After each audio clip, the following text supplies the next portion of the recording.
Yo, Hollywood is definitely going to be trying to expedite the end of this strike because there is a lot of out of work entertainment writers that are doing some digging, and what they're uncovering, well, these revelations shouldn't be all that revelatory because well, you kind of always knew that Rotten Tomatoes was at least a bit sus, but now they're finally coming out and officially saying it.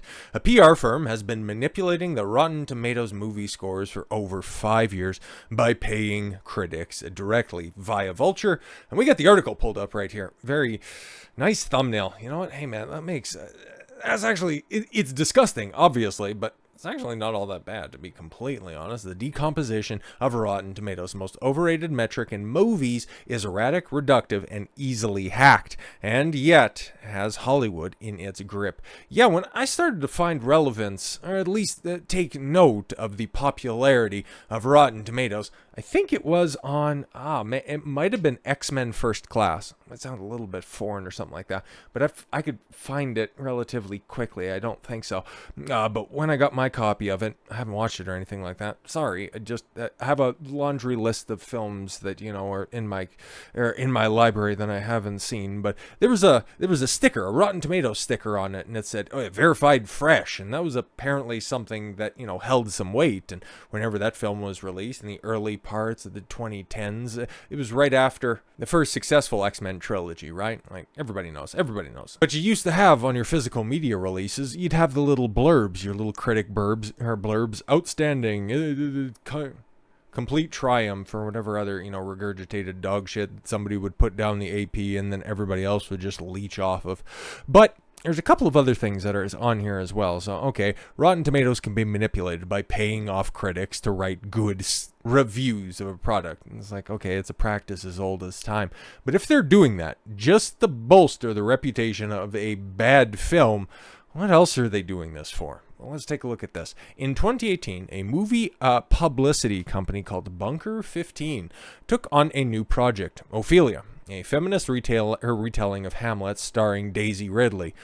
Oof, God, I could definitely see this, because one of the other things when everybody started to go, wow, Rotten Tomatoes is kind of sus, because yeah, it was held up because it was a novel concept. You would just go there and you'd take your aggregate scores, and it wasn't, you know, okay, this critic had a movie X as a 7, that one had it as an 8, that guy had a 4, but he's kind of a weirdo, and then that guy has it as a 10. All right, is he fucking somebody on the cast? Okay, and then it would just aggregate them together. That's the way that Metacritic and most other review aggregators work. But Rotten Tomatoes is unique in its concept. It takes all of those same scores, all of those same reviews, applies a score to them if they don't provide one, okay, or they have their, you know, 5-star score, 10-star score, 100-point scale. And if the movie is perceived as being favorable by the critic, over a 6 out of 10, a 60% approval rating, that gets marked down as a positive review. So you could just go to Rotten Tomatoes and see, okay, if something has a 95% approval rating,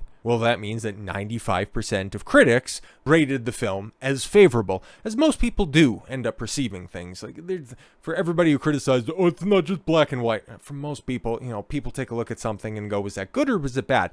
It wasn't that great. Okay, so, you know, it's above average. Okay, so that means that it's good. And you can go ahead and nuance it from there, but you mostly have an opinion on something when you first experience it, whether it's a movie, a song, food that you have for dinner. Either you like it or you don't. You can go ahead and famoose the details in the aftermath. So yeah, it's novel, but then when you start to go ahead and pack the review site, if you will, with a bunch of shills, you can see how you can start to manipulate the critic's score, and it's funny, right? Because you have Daisy Ridley here, who famously, or I guess infamously in this case, played the star, and I use star in heavy quotes, of the new Star Wars films. And when people started to realize that Rotten Tomatoes might not have been on the up and up, it was in on and around the time of The Last Jedi, and the second in the new sequel trilogy from Disney, that ended up getting its score. One half of the score ended up getting locked or something like that, and everybody was going, wow, is Rotten Tomatoes kind of combing through the results and the scores and kind of changing some stuff up? Is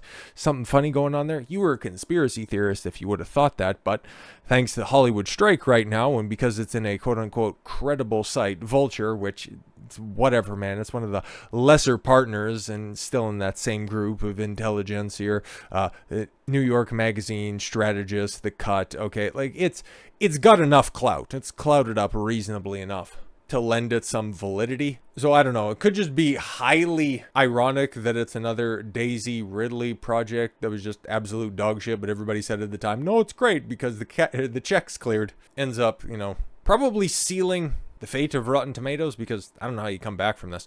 Critics who had early screenings had published 13 reviews, 7 of them negative, which translated to a 46% on the all-important aggregation site Rotten Tomatoes. A disappointing outcome for a film with prestige aspirations and no domestic distributor.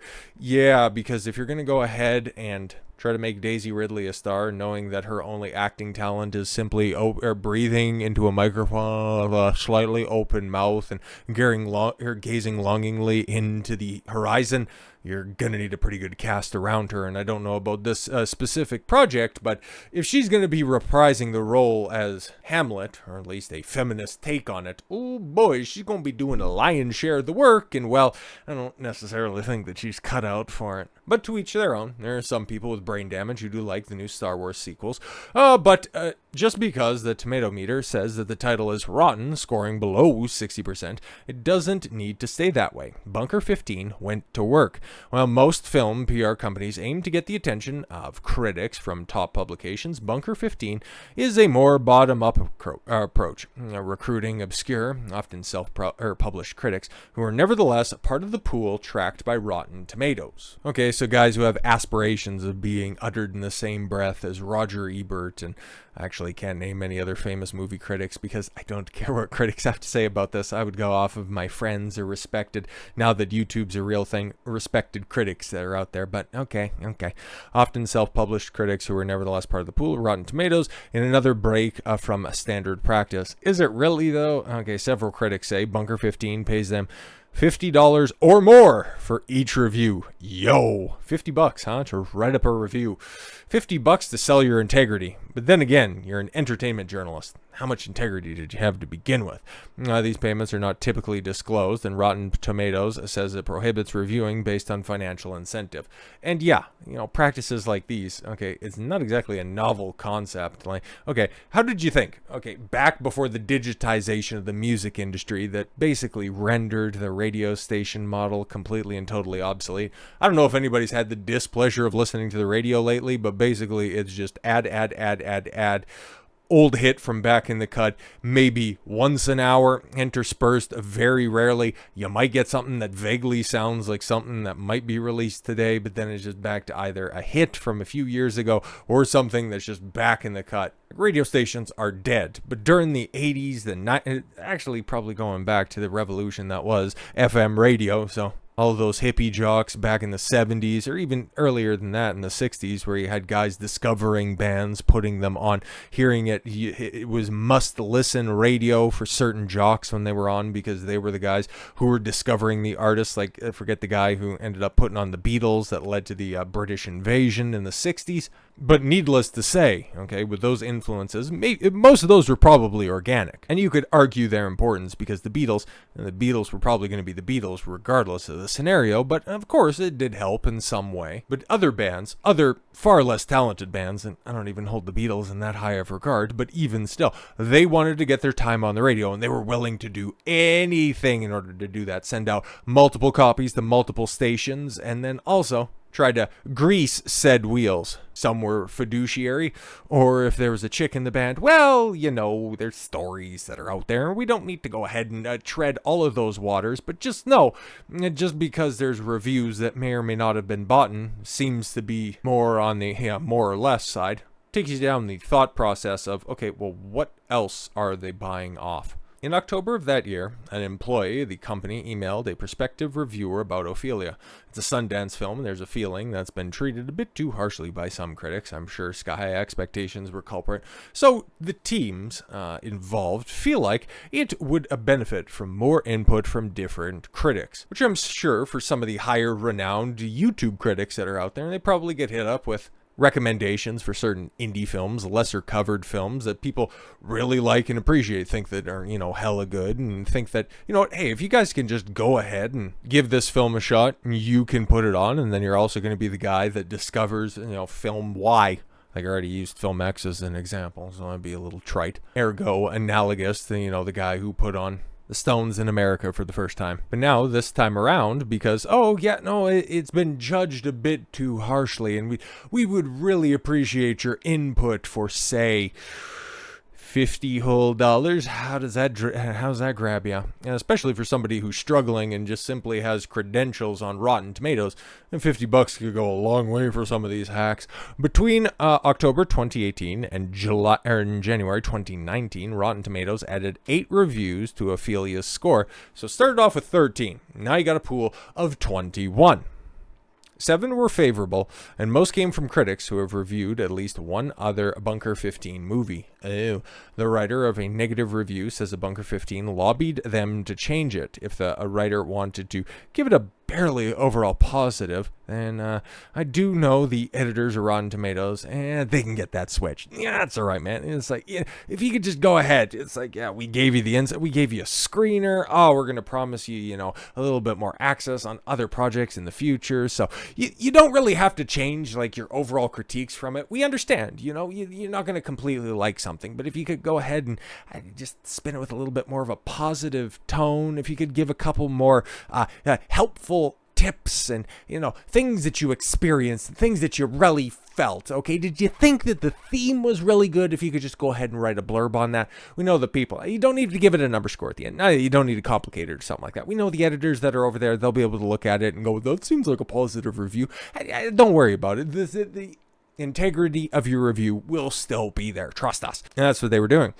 I also discovered another negative review of Ophelia from this period that was not counted by Rotten Tomatoes by a writer whose positive reviews of other Bunker 15 films had been recorded by the aggregator. Ophelia climbed in their tomato meter to 62%, flipping the rotten to fresh the next month. And yeah, we've seen this multiple times over. Different producers, directors also have Rotten Tomatoes incentives in their contract, where if it does end up getting certified fresh, they end up getting bonuses from the studios, because that's what they care about, man. They want that little sticker to put on the box art. Oh, see, it's certified fresh, and that means that the movie is, loved by the audience, when in actuality, well, they're loved by the paying audience. Or the paid audience, rather. Ophelia's production company, Covert Media, didn't return requests for comment.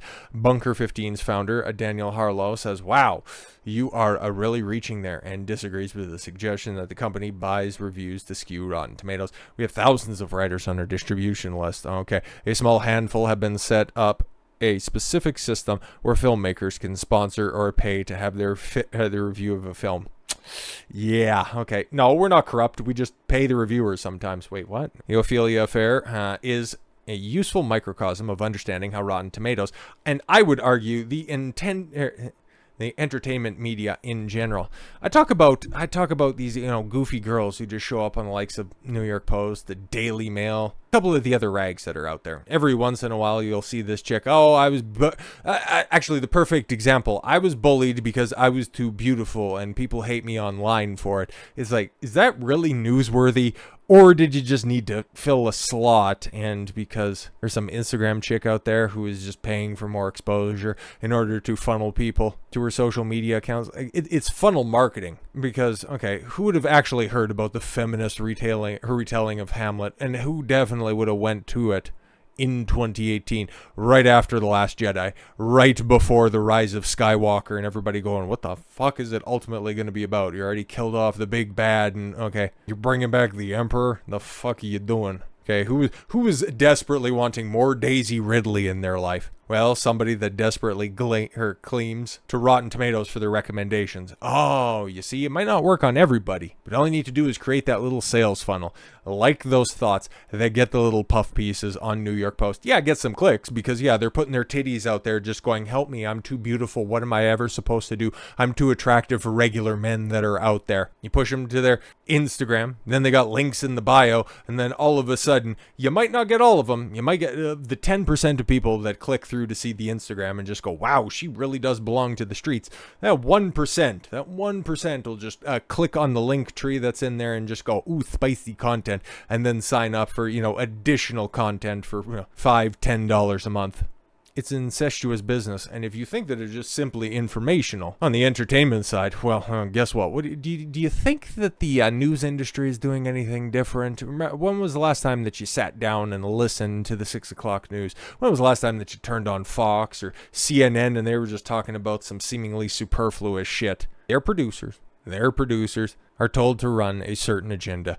They are told to craft a certain narrative. Not just as trying to craft a narrative around a specific movie. Now, they're trying to craft a certain narrative about society in general. Just as insidious, and if given enough time, like I said off rip, if this strike continues, there might actually be some good journalism happening out of these hacks for the first time in their entire career. So with all that said, thank you all very much for the gift of your time. I've been Don Consuelo. I want you to follow your gut and get after it. Take care, everyone.